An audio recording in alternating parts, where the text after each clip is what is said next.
Here you go, princess. This English bulldog is the queen of the house.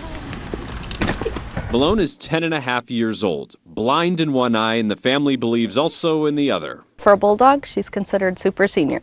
Kim and her family are staying at her parents' house in Queen Creek while their house is being built.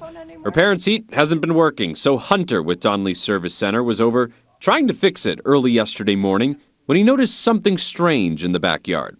In my mind, I was like, why is she giving her a bath right now? Like, I don't understand. Temps were in the 30s as he stepped outside. I saw her face of panic. By the time I hit the back door, I already had one jacket off, about to take a second one off because I knew it was either I had to go in or she had to go in. Malone had fallen into the pool and was struggling to keep her head above water. Kim's son's girlfriend was by the water trying to lift the 60-pound bulldog out. The dog got out of her arms and started floating to the middle of the pool. That's when Hunter moved to the pool's edge quickly, laying on his chest with his arms out. The dog barely had her nose above the water.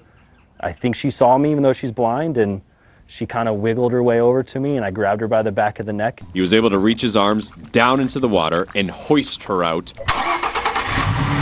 Hunter was there to save the heaters and saved Malone the dog as well. I'm just thankful for that he was here, that it was somebody that loved pets as much as we do. A lot of people don't realize how important they are.